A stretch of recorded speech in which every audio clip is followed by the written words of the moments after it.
Hello students, मैं बिंदु Verma government middle school Kishangarh से हूँ। मैं आज आपको चैप्टर नंबर 2 भिन्न एवं दशमलव की प्रश्नावली 2.2 एक्सप्लेन करने जा रही हूँ। तो इसका सबसे पहला जो क्वेश्चन है वो ये है, which of the drawings A to D shows, ये वाले फ्रैक्शंस जो उसने दिए हुए हैं। यहाँ पे हमें A, B, C, D ये ड्राइंग्स दी हुई हैं। तो हमने बताना है कि ये जो 1 से लेके 4 तक फ्रैक्शंस दिए हैं, इनमें से किस ड्राइंग को दर्शा रहे हैं। तो उसके लिए हमने सबसे पहले हमें पता है, जैसे हमने सबसे पहला फ्रैक्शन ये देखना है। पहला हमें दिया हुआ है 2 × 1/5। तो यहाँ पे सबसे पहले हम इस भिन्न को देखेंगे। इस भिन्न में क्या है, हमारे पास ऊपर 1 है, नीचे 5 है।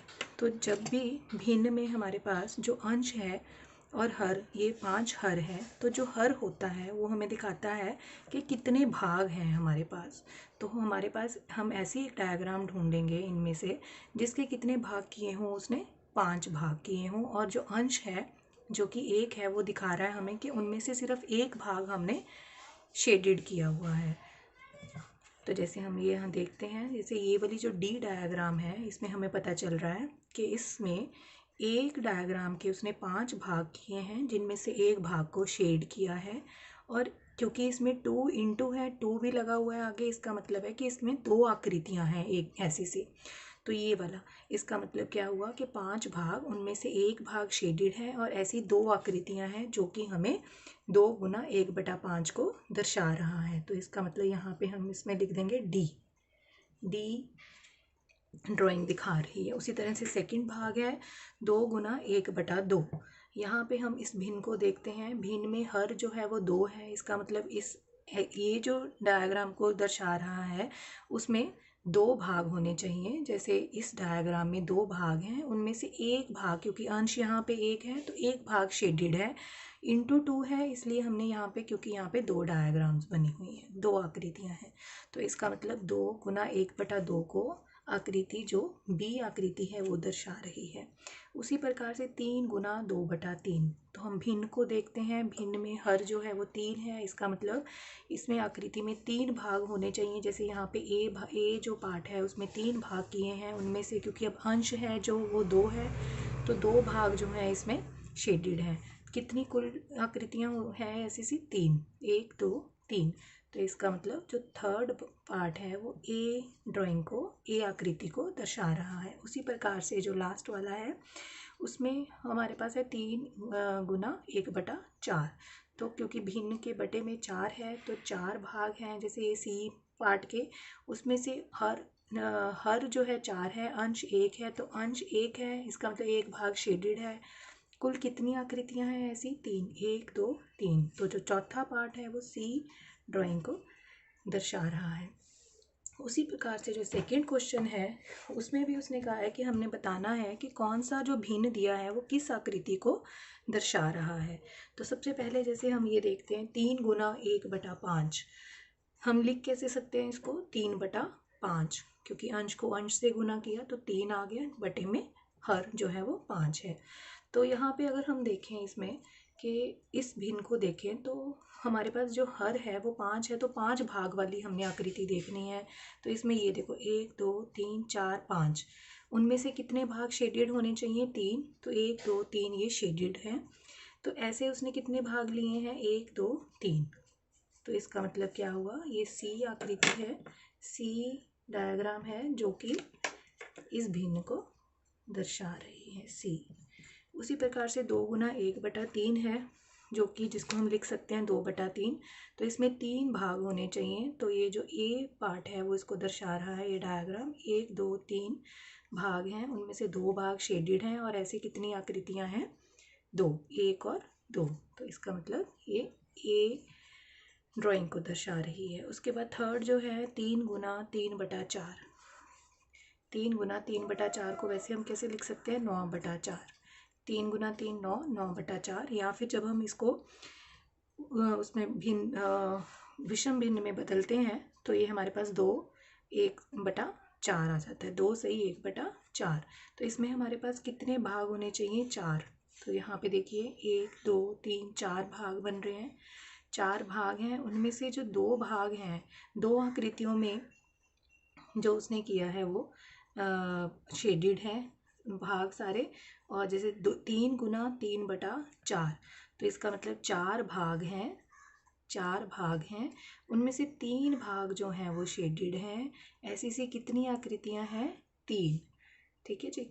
तो अगर हम इसको बराबर वाले को देखें तो इसमें देखो कितने टोटल कितने भाग बन रहे हैं शेडिड, 1 2 3 4 5 6 7 8 9। तो हमारे पास 9 है अंश में, तो 9 भाग शेडिड हैं और बटे में 4, तो 4 कुल उसने भाग किए हुए हैं एक एक आकृति के। उसके बाद हम आते हैं तीसरे क्वेश्चन पे। जो तीसरा क्वेश्चन है वो उसने कहा है गुना करना है और उसको न्यूनतम रूप में लिखना है और उसके बाद उसको मिश्रित भिन्न में बदलना है, जो भी आंसर आएगा। तो पहला पार्ट है उसका 7 गुना 3/5। 7 गुना 3/5 में पहले हमने क्या किया, क्योंकि ये हमारे पास पूर्ण संख्या है, इसको पहले हमने किसमें चेंज कर लिया? भिन्न में। कैसे किया? बटा 1 लगा के। अब अंश को अंश से गुना करेंगे, हर को हर से। अंश को किया, 7 को 3 से किया, 21 आ गया। हर 1 गुना 5 किया तो 5 आ गया। अब ये जो हमारे पास आया है, ये हमारे पास हमने देखना है कि ये न्यूनतम रूप में है या नहीं। अब ये किसी 21 और 5 दोनों किसी भी एक पहाड़े में नहीं आ रहे, इसलिए इसका मतलब है कि ये न्यूनतम रूप ही है इसका। अब हमने इसको मिश्रित भिन्न में बदलना है। मिश्रित भिन्न में बदलने के लिए हम क्या करते हैं, इसको भाग कर देते हैं। जैसे 4 5 चौके 20, नीचे आ गया 1। अब इसको लिखना कैसे होता है, हमने जो 5 है वो तो नीचे एज इट इज़ ऐसे ही रहेगा जो हर है। अब यहाँ पे जो हमारे पास शेष बचता है वो हम ऊपर लिखते हैं अंश में, और जो ये ऊपर आंसर आता है उसको हम आगे लिखते हैं इसके। तो ये मिश्रित भिन्न में बदला गया। हम इसको करके भी देख सकते हैं कि 5 गुना 4 20, 20 जमा 1 21, तो 21/5। उसी प्रकार से जो सेकंड भाग है इसका वो है 4 गुना 1/3। तो 4 यहाँ पूर्ण संख्या है, इसको हमने भिन्न में बदल दिया है बटा 1 करके। हर को हर से गुना किया, अंश को अंश से गुना किया, और ये हमारे पास आंसर आ गया 4/3। तो इसको भी, ये भी न्यूनतम रूप है क्योंकि ये दोनों एक ही पहाड़े में किसी में नहीं आ रहे हैं। इसको जब हम मिश्रित भिन्न में बदलेंगे तो ये बनेगा 1 सही 1/3। उसी प्रकार से जो ये अगले वाले क्वेश्चन हैं वो बहुत ही सिंपल हैं, ऐसे ही है। मैं आपको 8वां पार्ट इसका समझाने जा रही हूँ। इसके बाद 20 गुना 4/5। तो जब हमने ये किया, यहाँ पे इसको भिन्न बनाने के लिए बटे में 1 लगा दिया। अब यहाँ पे देखिए, यहाँ जो हर में 5 है, अंश में 20 है, तो ये 5 के पहाड़े पे कट रहा है 20 4 पे, तो इसको 4 से काट दिया। 4 गुना 4 16, तो ये हमारा उत्तर आ गया। अब इसमें क्योंकि हमारे पास हर जो है कुछ नहीं है, तो यही हमारा उत्तर आएगा। उसके बाद 10वां पार्ट है 15 गुना 3/5। 15 के बटे में हमने 1 लगा के इसको भिन्न में बदल लिया। 5 को 15 से काटा, 5 गुना 3 15 होता है, तो ये 3 पे कट गया। 3 गुना 3 9 आ गया, तो ये हमारे पास इसका उत्तर आ गया। अगला जो प्रश्न है हमारे पास 5वां, इसमें उसने कहा है हमने हल करना है। जैसे कि मैंने आपको पहले भी बताया था, जहाँ पर भी का हो उसका मतलब होता है कि हमने गुना का चिन्ह लगाना है।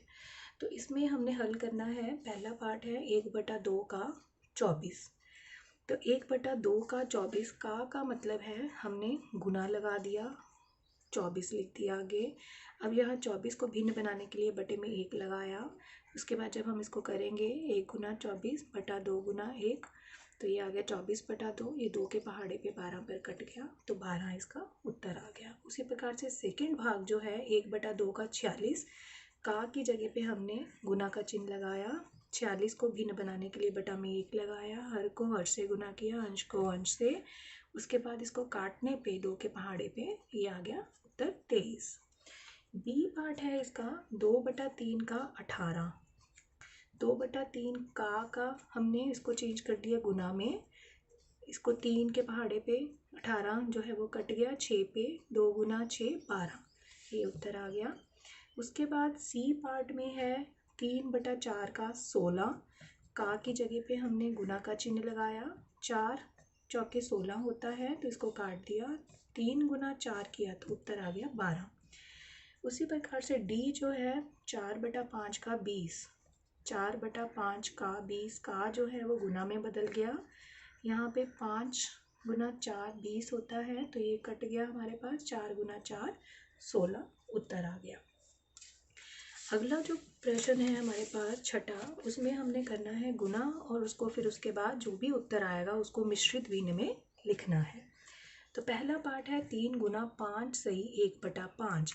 तो हमारे पास ये मिश्रित भिन्न है, तो मिश्रित भिन्न को पूर्ण संख्या से कैसे गुना करना है। सबसे पहले मिश्रित भिन्न को हमने बदलना है उच्च विषम भिन्न में।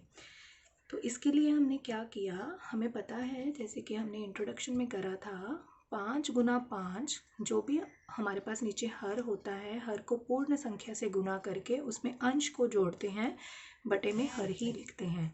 तो वहाँ इसको सॉल्व करने पे 5 गुना 5 25, 25 जमा 1 कितना बन जाएगा 26/5, जो कि ये विषम भिन्न में बदला गया। तो यहाँ पे हम लिखेंगे। उसके बाद 3 को भिन्न बनाने के लिए बटे में 1 लगाया, अंश को अंश से गुना किया, हर को हर से गुना करने पे हमारे पास आ गया 78/5।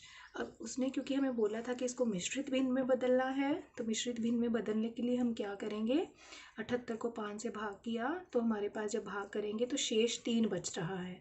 तो सबसे पहले जो उत्तर आता है उसको आगे लिखते हैं। ऊपर आएगा हमारे पास अंश जो शेष बचा है और नीचे हर उतना ही रहेगा। तो ये मिश्रित भिन्न में बदल कर हमारे पास उत्तर आ गया। उसी प्रकार से जो बी पार्ट है उसमें है 5 गुना 6 3 सही 4। तो उसको भी ऐसे ही हमने करा है, 5 के बटे में 1 लगाया, अंश को अंश से गुना। सबसे पहले हमने इसको मिश्रित भिन्न को उचित भिन्न में बदला, जैसे इस क्वेश्चन में बदला था। यहाँ पे आ जाएगा 4 गुना 6 जमा 3 बटा में 4, 4 गुना 6 24 जमा 3/4, 24 जमा 3 27/4। तो यहाँ पे लिख लिया, अंश को अंश से गुना किया, हर को हर से गुना करने पर 5 गुना 27 135/4 आ गया।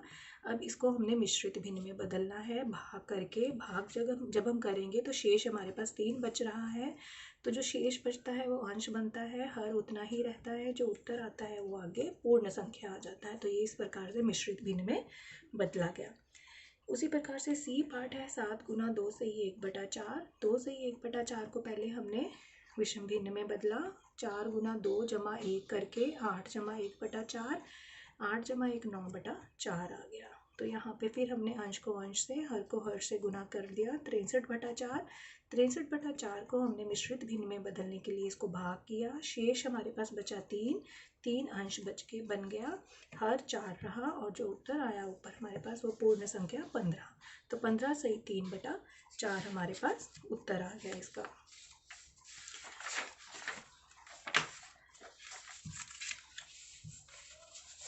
उसके बाद 7वां क्वेश्चन है। सातवां भी जो है वो इसी प्रकार से है, हल करना है। पहला पार्ट है 1/2 का 2 सही 3/4।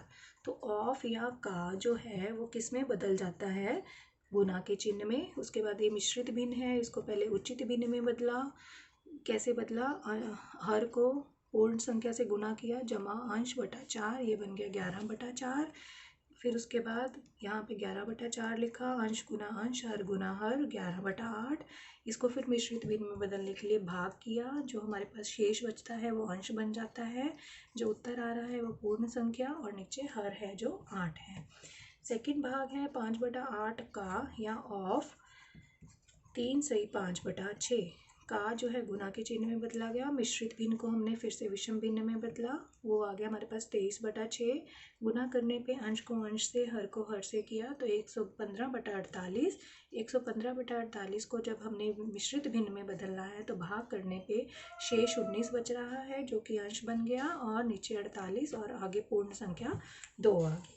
तो इस प्रकार से ये प्रश्नावली हमारी यहीं समाप्त होती है। धन्यवाद।